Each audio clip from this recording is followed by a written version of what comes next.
My name is Joanna, and at 28 years old, the china glistened under the chandelier as I sat across from my parents at the long mahogany table. It was the kind of setting they thrived in, formal, controlled, everything polished until it gleamed. My mother, Marjorie, poured another glass of wine as my father, Alden, slid a thick envelope across the table. Joanna, he said smoothly, this is about security for you. For all of us. I rested my hands in my lap, steadying my breath. The envelope lay between us like a challenge. My mother smiled as though she were offering me dessert. It's just a formality. One family, one future. I pulled the papers free, scanning the first page. The words blurred for a moment, but the intent was clear. Every account, every investment, every property I had built was to be placed into a family trust, managed solely by them. My father nudged a pen closer. This way we all move forward together. No more silos, no more risk. Inside, something coiled tight. They weren't just asking, they were demanding everything I had spent my adult life creating. I looked up slowly, catching the faint triumph in their eyes, the expectation that I would fall out of duty or guilt or both. Instead, I let my lips curve into a calm smile. If you have ever felt betrayed by the people who should have been your biggest supporters, let me know where you are watching from. For the first time that evening, their expressions faltered. My mother's fingers tightened round the stem of her glass. My father's jaw flexed. At that precise moment, the butler stepped into the dining room, his voice formal but edged with tension. "Ma'am," he said, "your lawyer is here." I leaned back in my chair, heart steady. The real conversation was about to begin. When Helena's heels clicked against the floor behind me, I felt the weight of my parents' stares sharpen. But before the first word left her mouth, my mind pulled me back to the years that had carried me here. The years when I learned no one was coming to save me. In my early 20s, Portland was shifting. Neighborhoods gentrifying faster than anyone could keep up. I saw it as opportunity. While friends spent their weekends at bars, I was crouched on the floors of rundown kitchens, stripping tiles, painting cabinets, and coaxing life back into homes most people wouldn't glance at twice. My hands blistered, my back HAD, but I kept going. I reinvested every dollar I made, flipping one house into the down payment for another. At 25, I signed the papers on my first Craftsman duplex. Holding the keys felt like holding proof that discipline mattered more than pedigree. Still, when I showed my parents, their reaction was a dismissive laugh. "You were lucky the market turned," my mother said. "Without us, you'd never manage," my father added. Their words stung, but not more than the memory I carried from college. The day I asked them to co-sign my student loan, they refused, claiming it would teach me responsibility. It did, though not in the way they intended. I worked double shifts, skipped meals, lived in a cramped basement apartment with mold on the walls. Their refusal cut me, but it also forged me. Over time, the duplex became 3 properties, then 5. I learned to negotiate, to anticipate market turns, to stand firm when contractors tried to talk down to me. Each decision, each closing, each mortgage paid off was my undoing. My parents never lifted a finger, yet they acted as though my success reflected on them. Now, as I sat in their dining room, contract heavy in my hands, I realized their neglect had given me the very independence they despised. And I knew it was that independence they were trying so hard to strip away. Looking back, I realized the contract at the dinner table wasn't born out of thin air. My parents had been testing the waters for years, softening me with little jabs disguised as family wisdom. "You should merge finances," my mother once said over coffee, her tone deceptively casual. "Family must stick together. What's the point of keeping things separate if we're all working toward the same future?" My father preferred guilt as his weapon. "After all, we sacrifice for you. Don't we deserve to feel secure? Money should circulate within the family, not sit idle in your accounts." At the time, I brushed their comments aside. I told myself it was just their way of holding on, of trying to stay relevant in a world that was quickly moving past them. Still, their words always left a sting, like a faint burn I couldn't quite soothe. One afternoon, I came home early from a showing and found my father in my apartment. The lease had my name alone. The locks were new, yet there he was, rifling through the drawer where I kept property deeds and bank statements. He looked up, startled,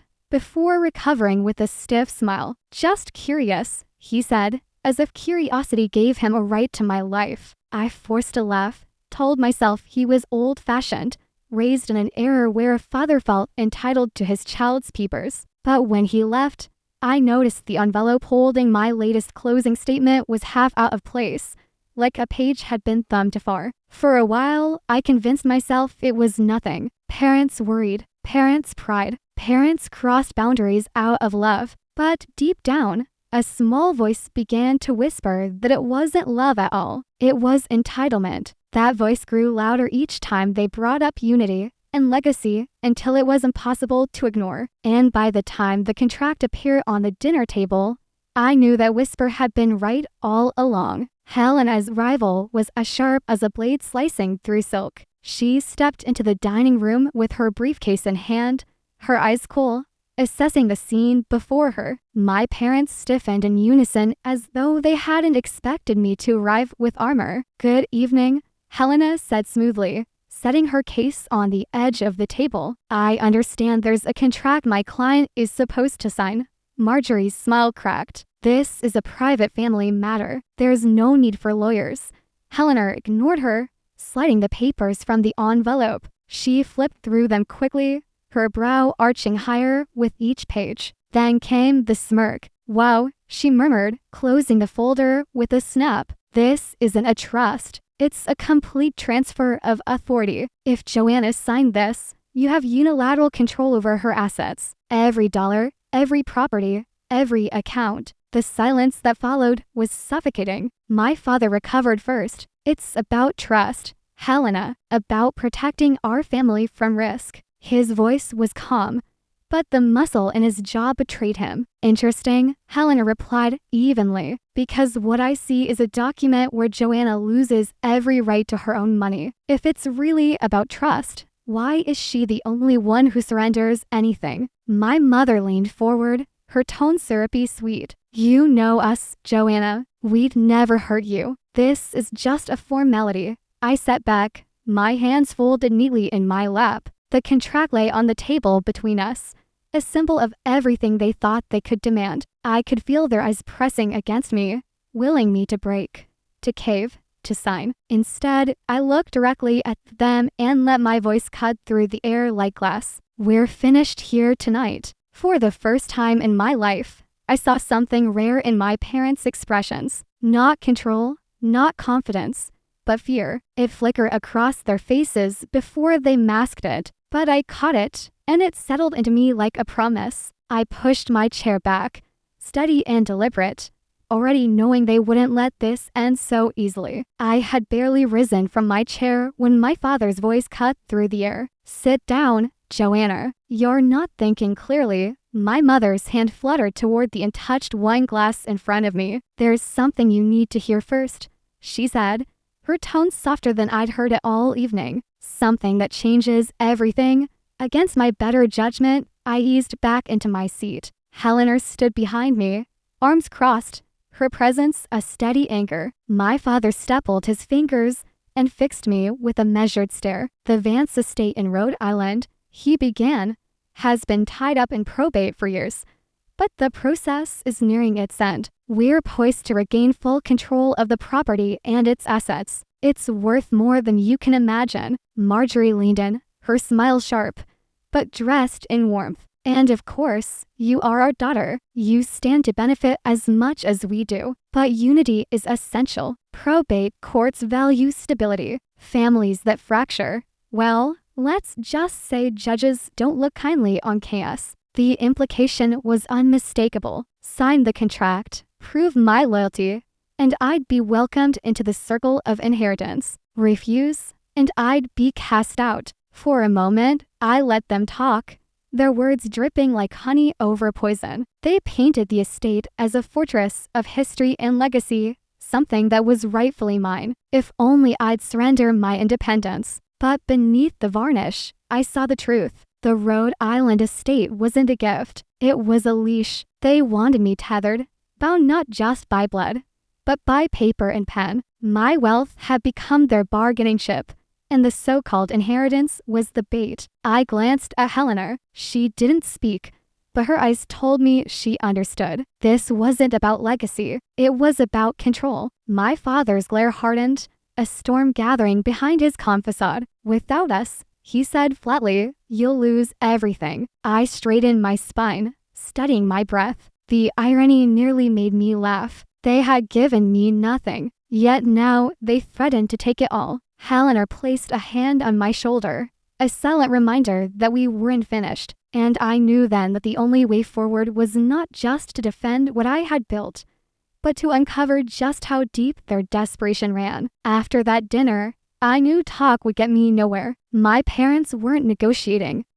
They were cornering. So the very next morning, I hired a private investigator. His name was Grant Mercer, a man with a reputation for finding truths people went to great lengths to bury. He worked quickly. Within a week, he placed a thick file on Helena's desk, and we went through it together. Each page was a window into the life my parents had been hiding. The Rhode Island estate they had dangled in front of me. It was mortgaged to the hilt, collateral for loans they had taken out over the last decade. The grand image of wealth they paraded, antique furnishings, charitable galas, curated elegance was a mirage. Behind it lay years of reckless spending patched together by desperate borrowing. But the worst blow came near the end of the file. An application for a new credit line bearing my name. My signature had been forged, but it was careful. Someone who had watched me sign documents countless times. I stared at the page until the lines blurred, rage and disbelief clawing at me. I thought about the little passbook savings account they opened for me when I was a child. I remembered my father lifting me up to the teller's counter, telling me I was learning responsibility. Back then, I believed them. Now, looking at the forged document, I realized they weren't teaching me responsibility at all. They were teaching themselves access. Helena's voice broke through my haze. This isn't just manipulation, Joanna. It's fraud and it's criminal. The betrayal felt heavier than the paper in my hands. These were the people who raised me, who claimed to know what was best for me. Now they were stealing not just from my accounts, but from the very identity I had built without them. I set the file down and forced my hands to unclench. If they had crossed this line, there was no telling how far they were willing to go. And I knew the next step was to confront not just their debts, but the twisted logic that justified it all. The forged credit line haunted me long after I left Helena's office. It wasn't just the act itself, it was what it revealed. Late that night,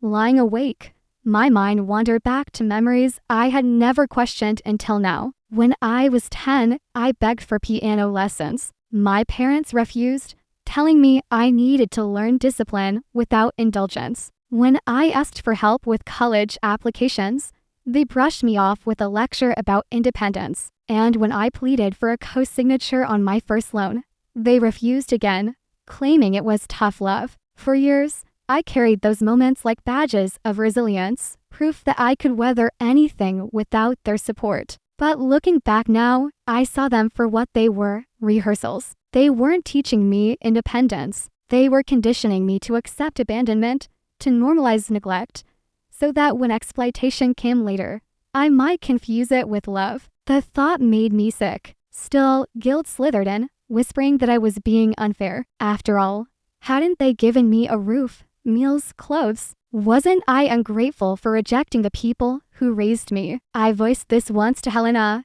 and she leaned forward, eyes steady on mine. Protecting yourself isn't betrayal, Joanna. Betrayal already happened to you. Don't mistake survival for selfishness. Her words settled into me like stone, solid and undeniable. The weight of years lifted, replaced by something harder, sharper. I wasn't the child they tried to mold anymore. I wasn't someone who would bend out of guilt or fall under obligation. By the time I left her office that evening, my resolve was clear. My parents had rewritten my childhood into a story of sacrifice and obedience. Now it was my turn to rewrite the ending, and I knew exactly where the confrontation had to begin. Helena wasted no time. After the forged credit line surfaced, she brought in a forensic accountant she trusted, a quiet man named Drayton, who had a talent for tracing money through shadows. Within days, he uncovered what I suspected, but hadn't been able to prove: a hidden offshore account in my parents' names. The statements were staggering: transfers from shell companies, loans stacked on loans, and debts roll over like dice on a rigged table. They had been juggling liabilities for years, using the illusion of wealth to buy more time. The truth was plain: without an infusion of cash, their empire was already crumbling, and the lifeline they had chosen was me. Helena's office became a war room. She assembled the evidence into a clean, devastating file: fraud, attempted forgery, coercion, each section airtight, each page a nail in the coffin of their performance as noble benefactors. But I knew facts alone wouldn't be enough. My parents thrived on narrative, on turning guilt into currency. So I added something they couldn't dismiss as technical: memory turned tangible. Years ago, my grandmother's locket and my grandfather's cufflinks had disappeared from the family safe. My parents told me they were being appraised. I accepted the explanation back then, but part of me always knew better. Now, tucked into Drayton's report, I placed the pawn shop receipts Helena had tracked down, proof they had sold our heirlooms for quick cash, proof their theft reached back not just into my adulthood, but into the very legacy they claimed to protect. When I looked at the growing pile of documents, I felt no satisfaction, only clarity. They had built a tower of lies so tall it was bound to collapse. All I needed to do was give it the right push, and for that, there was only one place left to deliver the blow: back at their own dinner table. The next invitation arrived in the same gilded envelope as always, thick with pretense. My parents thought I would come alone, but I walked into their dining room with Helena at my side. The table was set with crystal and silver, but beneath the gleam, I could feel the tension pressing like humidity before a storm. Alden greeted me with his familiar air of command. "We trust you've reconsidered," he said, gesturing to the empty chair across from him. Marjorie's smile was brittle, her eyes shining with the confidence of someone convinced victory was inevitable. I sat, but instead of opening the folder they had prepared for me, Helena placed her own file squarely in the center of the table. She flipped it open with deliberate calm: offshore accounts, forged signatures, pawned heirlooms, and debts stacked so high the estate is a hollow shell. The color drained from my mother's face. She reached across the table, her voice breaking. "Joanna, this isn't what it looks like. We only wanted to protect the family, to protect you." My father's composure cracked in a different direction. His fist slammed the armrest, rattling the silverware. "This is betrayal. After all we've done, you dare to side with outsiders against us." I met his fury with steady eyes. "Family doesn't mean ownership. You've mistaken me for your rescue fund. I won't be the solution to debts you created." Marjorie's pleas dissolved into sobs, while Alden's glare cut across the room like a blade. But neither had time to recover. The sound of sirens filtered through the tall windows, growing louder until red and blue lights strobed against the glass. Helena closed the file and leaned back as footsteps echoed in the hall. The knock at the door was sharp, final. I watched as the officers entered, my parents' faces collapsing under the weight of exposure. And in that moment, I understood there was no turning back. The weeks that followed moved quickly. News of the investigation spread, and with it the collapse of the illusion my parents had built. The Rhode Island estate, once their proudest boast, was pulled into foreclosure. Creditors lined up at every door, stripping away what little remained of their borrowed grandeur. I watched from a distance, not with glee, but with a clarity I had never felt before. Their downfall wasn't mine to mourn, it was theirs to own. Meanwhile, I tightened the guard around my own life. Every property deed, every account statement, every safeguard I had prepared was secured in a fireproof safe. I changed locks, updated passwords, left nothing vulnerable. For the first time, my future felt entirely mine, untouched by guilt or expectation. One evening, I sat across from Helena at a quiet wine bar. Between us, no contracts, no files, just 2 glasses, and the steady hum of relief. She raised hers with a small smile. "To freedom, hard-earned," she said. I clinked my glass against hers, the sound sharp, decisive. "To freedom," I echoed, letting the words settle deep in my chest. Blood ties had once defined me, a thread I thought I was obligated to follow, no matter where it led. But now I knew better. Love could exist without control, and family could be chosen, not imposed. As I walked home that night, the air felt lighter, the city streets alive with possibility. Freedom, I realized, was my truest inheritance, and I intended to protect it with everything I